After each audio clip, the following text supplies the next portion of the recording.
Bonjour à tous et bienvenue à ces GRU 2021, bienvenue à ce rendez-vous des acteurs du renouvellement urbain. Cette année, c'est un format particulier, un format hybride qui vous est proposé lors de ces rencontres nationales du renouvellement urbain, avec toute une série de rendez-vous, dont ces REX, ces retours d'expérience, où vous pourrez bénéficier bien, de retours d'acteurs de terrain avec des méthodes et des pratiques. Un format court, 30 minutes, articulé en 2 temps. Une première présentation, une immersion dans le terrain, suivie bien évidemment d'un temps d'échange et de débat. Vous saurez tout sur l'urbanisme transitoire. Voilà ce qu'on vous propose ce matin avec une application au niveau de la vie du quartier Herbel. Nous allons aller du côté de Marseille avec nos 2 intervenants. En l'occurrence, Pierrick Migliaccio, chef de service à la direction de la politique de la ville à la métropole Aix-Marseille, et Olivier Bedu, qui est architecte associé à Cabanon Vertical.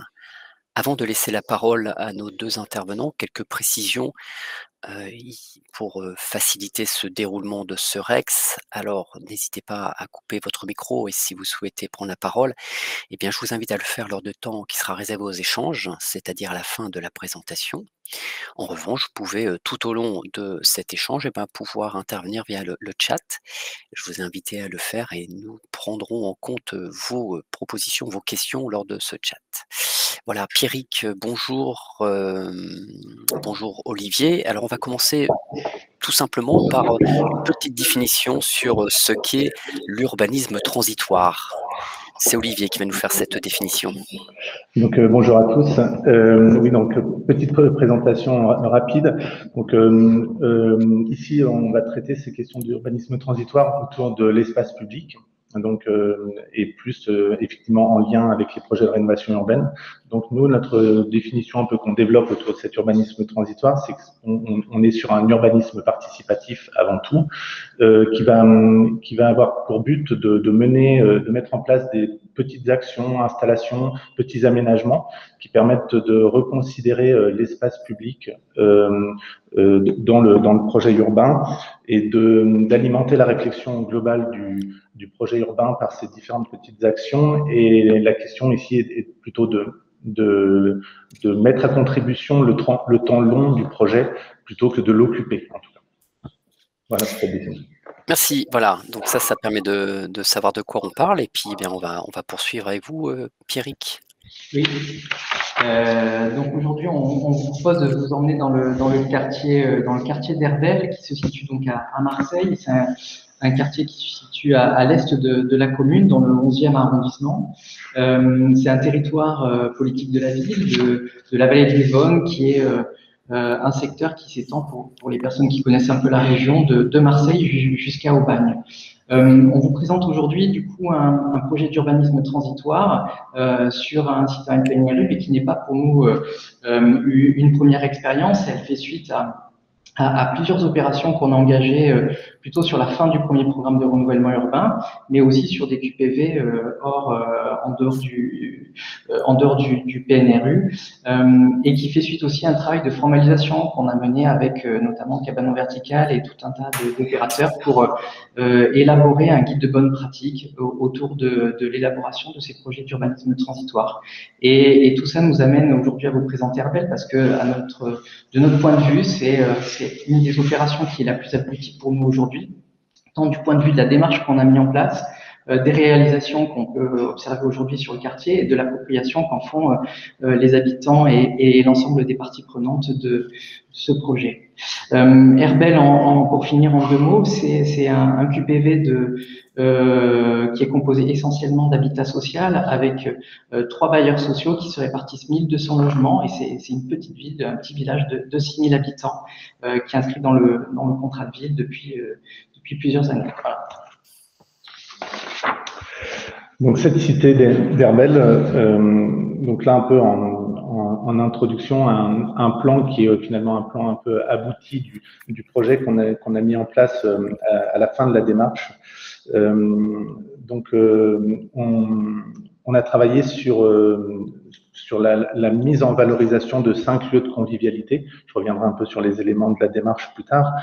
et le balisage d'un parcours, parce que cette cité d'Herbel, comme on peut le voir sur le plan, donc par ces 25 hectares de superficie, ces 1200 logements, représente un espace tout à fait labyrinthique qui a été conçu sur un flanc de colline avec une dissociation des circulations piétonnes et voitures, et avec des principes de passage sous les immeubles, d'entrée dans différents espaces qui pour un novice et une personne ne résidant pas, amènent un aspect un peu de complexité. Donc l'idée du projet, c'était vraiment les questions au cours de s'orienter dans cette cité, et on l'a joué sur 3 points, on va dire 3 axes, c'est-à-dire s'orienter de manière physique, au quotidien, comment une personne peut se déplacer, trouver des points de repère, expliquer à quelqu'un qui est hors de la cité comment retrouver son logement ou se donner rendez-vous. L'idée aussi, c'était de s'orienter aussi au quotidien par la valorisation d'espace, par la valorisation du réseau associatif, par la valorisation des actions des habitants au quotidien. Et enfin, de s'orienter dans le projet urbain, c'est-à-dire comment toutes ces initiatives et ces éléments de communication, ces éléments d'appropriation vont donner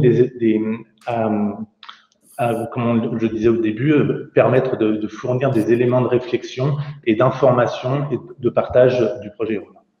Voilà.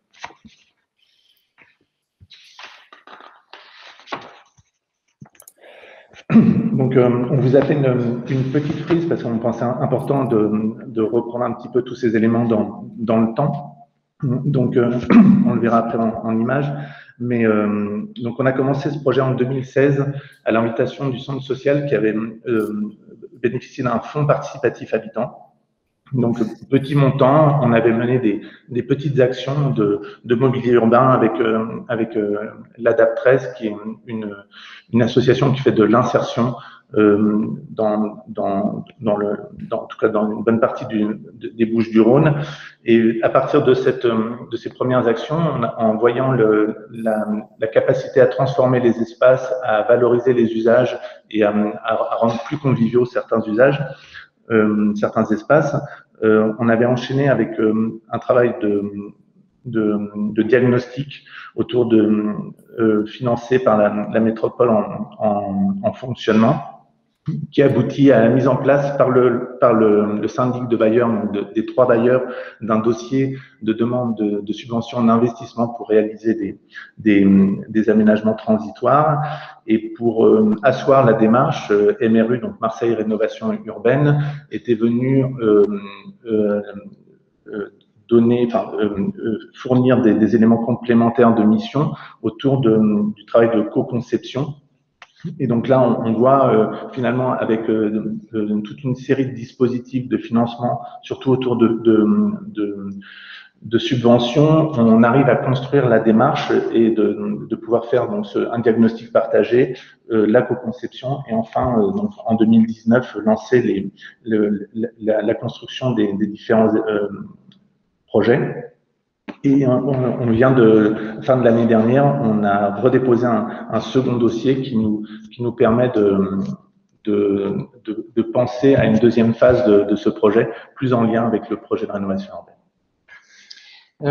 Du coup, si vous le souhaitez, pour mettre en perspective un petit peu ces différentes temporalités, ce qu'il faut retenir, c'est finalement que cette démarche, elle s'est fondée, elle s'est construite sur un projet de territoire qui a commencé en 2016-2017 et qui a permis d'enclencher deux grandes dynamiques. Tout d'abord, celle effectivement plutôt de la politique de la ville autour de la gestion urbaine et sociale de proximité sur ce quartier.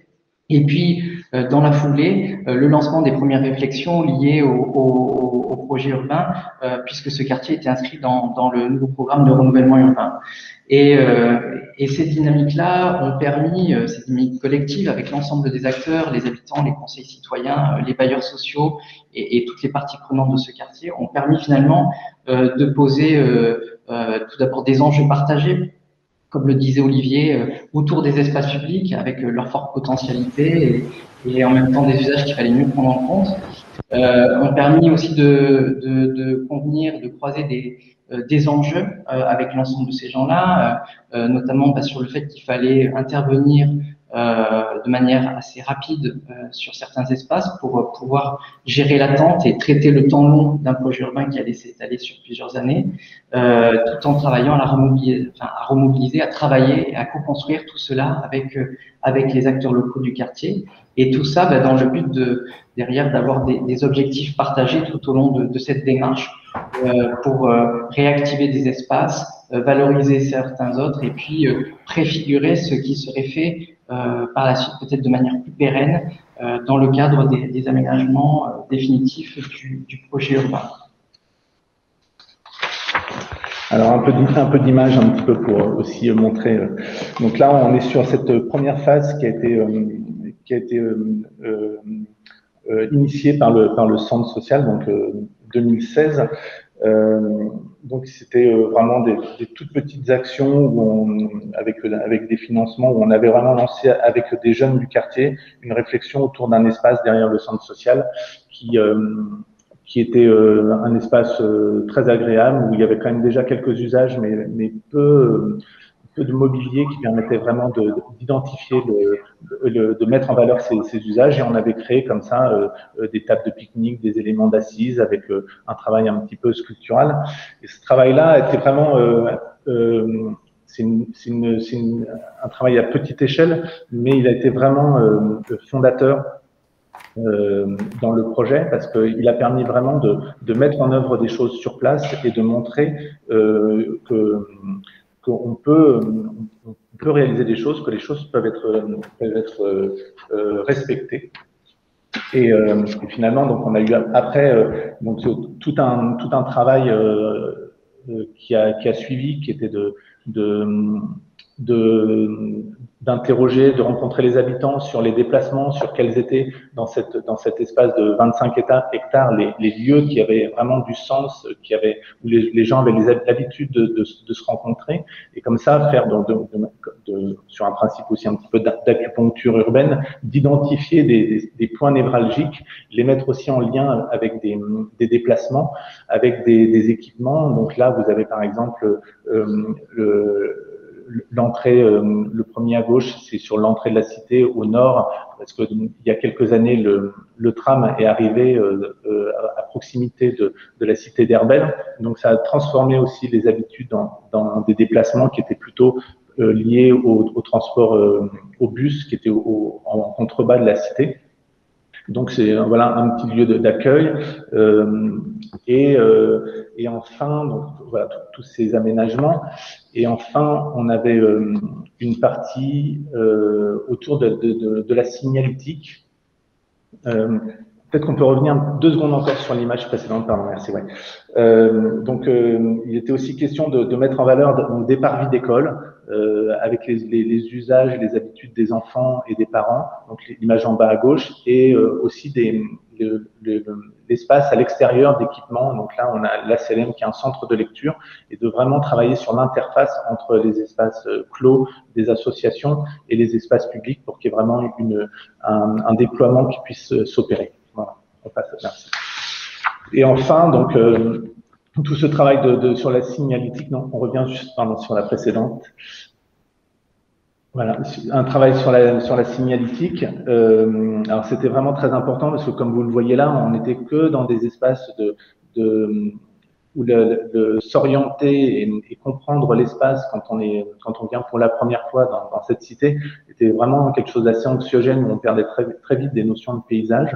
Et on a travaillé avec les habitants sur les cheminements qu'ils avaient l'habitude de prendre et de tracer comme ça comme une colonne vertébrale il y a une multitude de cheminements possibles, mais qui permet pour tout à chacun de pouvoir informer sur un chemin à prendre ou comme un point de repère, de pouvoir le jalonner. On voit par exemple l'image en haut à gauche, pour donner juste un exemple, c'est avec l'arrivée du tram, il s'est avéré qu'une entrée d'immeuble permettait de rejoindre très facilement le tram. Donc finalement, il y a eu un peu un forcing, on va dire positif des habitants pour que finalement cette entrée d'immeuble soit ouverte aux 2 extrémités. Et en fait, on passe par ce hall d'entrée pour cheminer. Pratiquement tous les habitants passent par là. Et donc voilà, si on arrive sur la première fois sur cet espace, on ne le saisit pas tout de suite. Donc voilà, c'était un peu ce travail de jalonnement voilà, avec des jeux de couleurs. Et là, enfin, donc, voilà, un peu des illustrations qui montrent aussi toute la dimension, on va dire, participative aussi de la mise en œuvre de ces projets qui implique vraiment, on accompagne des jeunes qui vont venir à la fois participer sur les diagnostics, sur la co-conception, mais aussi on va encadrer pendant plusieurs jours et qu'il y a vraiment un travail d'apprentissage sur la réalisation de structures en bois, sur l'appréhension d'outils, de mise en peinture et des événements festifs associés comme des repas de chantier où c'est l'occasion aussi de mettre en lien des gestionnaires, des acteurs institutionnels, des habitants, des acteurs associatifs sur des moments de convivialité qui ne sont pas forcément ceux d'une inauguration. Et finalement, comme ça, que le projet commence à prendre vie et s'ancre et s'enracine réellement dans l'espace. Et l'idée à ce stade, c'est que ces projets vraiment sont là pour mettre à profit, encore une fois, ce temps long. Donc, ils sont là pour 3 ans, 4 ans, 5 ans, et qui vont permettre vraiment de montrer la valeur ou même si les usages vont se déplacer, montrer l'importance de trouver des espaces forts. Donc, on dit plutôt que d'aménager des espaces, c'est de créer des lieux, donc des lieux singuliers qui permettent vraiment de donner toute la force à ces espaces publics dans des espaces très vastes. Donc vous le comprenez bien, ces projets aujourd'hui pour nous ont un impact social extrêmement positif. Effectivement, avant cela, c'est un cadre de coopération que les équipes projets, renouvellement urbain et politique de la ville ont su organiser et structurer autour de cette démarche-là. Et finalement, à une toute petite échelle, elles ont commencé à créer ce cadre de collaboration et de co-construction qu'ensuite on peut retrouver aux différentes étapes d'un projet de renouvellement urbain. Et à travers eux, leur appui méthodologique et la coordination de ces démarches-là, qui ont été portées ensuite financièrement par les bailleurs sociaux, et bien de pouvoir mobiliser différentes sources de financement et puis de créer une dynamique collective très importante dès le démarrage du projet de renouvellement urbain. Concrètement, ensuite, sur ces lieux et dans la vie du quartier, ce qu'on observe aujourd'hui, c'est une occupation extrêmement positive de l'ensemble des espaces qui ont été créés. Ils sont support de la vie associative et de la vie du quartier au quotidien. Ils ont permis, ces dernières semaines, d'enclencher un certain nombre de temps, de rencontres, de dialogues, notamment autour d'un budget participatif qui a été expérimenté cette année. Ils sont le support des acteurs associatifs d'Herbel et d'une manière plus générale de l'ensemble des résidents qui par ailleurs respectent particulièrement bien ces espaces-là. On est quand même sur un site de la politique de la ville qui est soumis à un certain nombre de trafics et qui, sur certains endroits, fait l'objet d'actes de malveillance et de dégradation. Et ce qu'on constate aujourd'hui, c'est que ces lieux qui sont aménagés en plus de manière légère sont malgré tout particulièrement bien respectés. On est persuadé que si c'est le cas, c'est parce que la démarche elle est participative et que on a inscrit comme principe la co-construction dans cette démarche d'urbanisme transitoire. Co-construction parce que il y a eu différents diagnostics et qu'on a affiné au fil du temps la façon dont on allait imaginer ces lieux, ces espaces et ce mobilier urbain, et qu'à un moment donné, le collectif de constructeurs Cabane Verticale s'est impliqué directement pour aller à la rencontre et affiner les choses avec les parties prenantes du quartier, qu'ils soient gestionnaires ou habitants.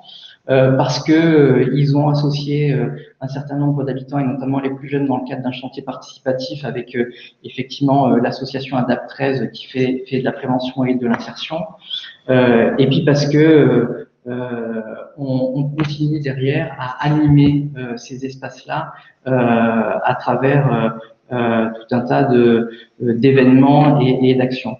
C'est donc une véritable réalisation participative et on en est particulièrement content. Du coup, aujourd'hui, on a vraiment cette volonté au sein de l'équipe projet renouvellement urbain politique de la ville de poursuivre cette démarche-là pour continuer à accompagner le projet de territoire, la démarche de gestion urbaine de proximité qui s'engage et le projet de renouvellement urbain avec une deuxième campagne d'aménagement qui se préfigure et qu'on espère pouvoir lancer dans quelques mois sur les mêmes bases et les mêmes principes que ce qu'on a fait pour cette première phase. Merci Olivier, merci Pierrick pour ce témoignage, pour ces illustrations. Voilà, le message est clair et on retrouve des termes qui ont une importance de co-construction, de participation, d'implication. On vous propose maintenant de pouvoir réagir par rapport à cette expérience, par rapport à cette démarche d'urbanisme transitoire. Alors, soit via le chat, par écrit, soit si vous voulez prendre la parole, eh bien, manifestez-vous en levant la main et puis voilà, comme ça je vous donnerai la parole.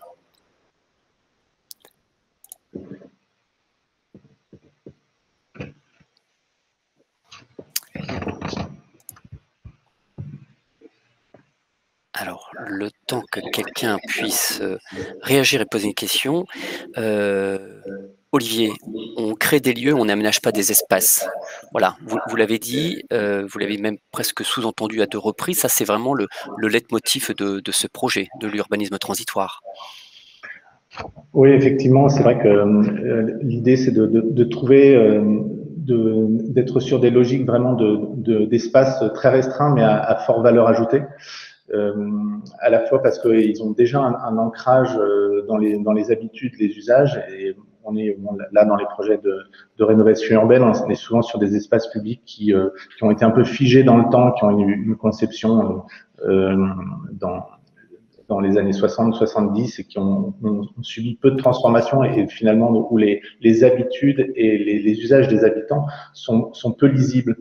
Et finalement, c'est une manière de mettre en avant tout avant la forme et l'organisation spatiale, on va dire esthétique, des logiques de dire que si un lieu a du sens, avant tout, il faut qu'il en ait pour les habitants et pas forcément pour un travail de composition, en tout cas, et c'est vrai que c'est ce qu'on met en valeur. Et dans l'idée aussi, c'est la capacité à, quand on déploie une forme, qu'elle soit multifonctionnelle, multi-usage, et qu'elle permet à la fois à différentes personnes, de différents âges, d'habiter ou cohabiter sur ces espaces. Par exemple, voilà, nous, on ne fait pas jamais d'aires de jeu, parce qu'on considère que c'est des espaces qui sont assez ségrégatifs d'une certaine manière, parce qu'on ne peut jouer d'y aller que quand on est des enfants ou des parents. Et finalement, on a très vite des usages qui sont déviants, alors que si on fait un espace qui permet à la fois à des enfants de jouer à certains moments, à des adolescents d'y voir un endroit où ils ont le droit d'être, où ils se sentent bien, et aussi à des parents, on peut avoir une cohabitation ou une succession d'usages sans avoir des effets de déviance. Merci. On a une question au niveau du chat, c'est Alice qui pose la question. La mobilisation est souvent un enjeu sur ce type de projet, vous l'avez mis en évidence. Quels outils moyens vous ont permis de susciter l'intérêt chez les habitants et les mobiliser aux différentes phases du projet? Voilà, c'est pour vous Olivier. Alors, un des moments qui pour nous très important, c'est que quand on arrive sur des sites, on ne sait pas forcément où on va intervenir. Et c'est vrai que le travail déjà de ce qu'on appelle d'un diagnostic partagé et après d'élaboration de cartographie sensible, c'est-à-dire qu'une fois qu'on a plus ou moins localisé par un jeu d'enquête les endroits où les gens ont déjà d'aller, où ont envie de se projeter, où ça a du sens, on va observer ces lieux et on va essayer de comprendre pourquoi on va s'installer à tel endroit plutôt qu'à un autre, donc par des jeux d'enquête. Et l'idée, c'est vraiment de faire parler les gens sur les lieux qu'ils occupent, parce que c'est vrai qu'au quotidien, on ne fait pas une analyse de nos comportements journaliers, mais finalement, tous ces comportements ont un sens par rapport à des critères environnementaux qui peuvent être le vent, le soleil. On ne se met pas au même endroit en été ou en hiver, on va chercher le soleil en hiver. ou si on se aider aussi des critères sociaux, c'est-à-dire que si on veut rencontrer du monde, on va être sur des parcours qui sont sur des cheminements, et donc on est un endroit où on va pouvoir rencontrer du monde, ou à d'autres moments un endroit peut-être plus en retrait, parce que ça va être un endroit où on va pouvoir jouer avec ses enfants. Et donc finalement, tous ces critères vont définir aussi le choix de l'espace et les éléments de programmation. C'est vraiment là-dessus où on base beaucoup notre travail de participation. Et puis on a utilisé l'ensemble des outils qu'on peut connaître dans le cadre des démarches de gestion humaine de proximité, comme on a une approche à 360 degrés avec des diagnostics en marchant où dès le départ des habitants avaient été associés, puis des bureaux de rue et des ateliers de concertation avec des opérateurs de la concertation du NPNRU qui sont venus élaborer un cahier de propositions et de préconisations à distance. Et tout ça a permis de croiser différents regards, de capitaliser auprès de différents publics et de les intéresser progressivement à cette démarche-là. Merci. C'était aussi la question de Luce Teinturier de la ville de Valence, voilà, qui remercie d'ailleurs Alice d'avoir posé la question. Autre question, remarque par rapport à cette démarche?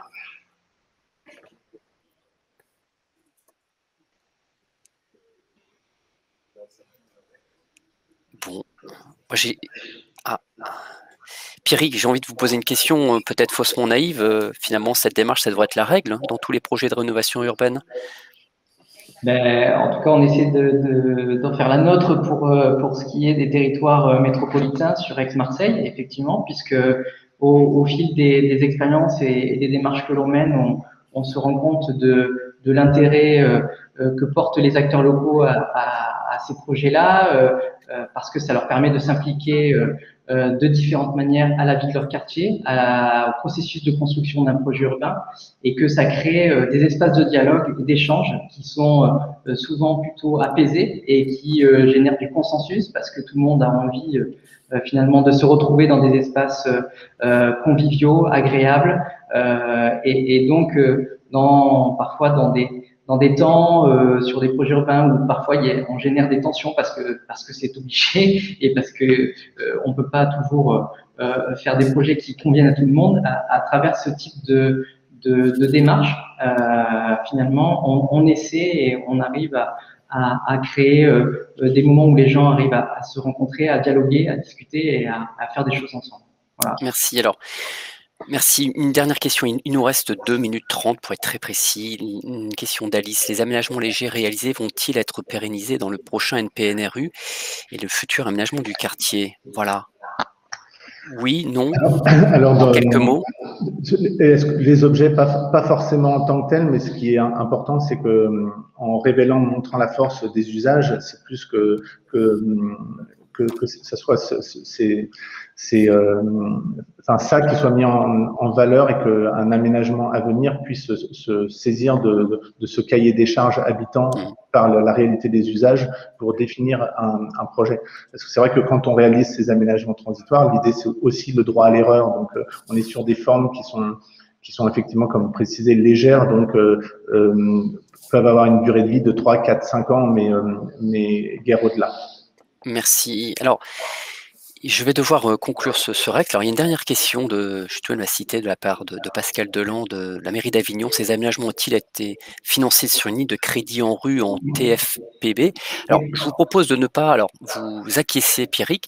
Je vous invite simplement, et c'est la proposition que je vous fais suite à ce REX, alors bien évidemment de pouvoir partager et vivre d'autres REX, mais aussi grand débat, visite urbaine, et de pouvoir également prendre rendez-vous avec nos intervenants. C'est possible via la plateforme événementielle.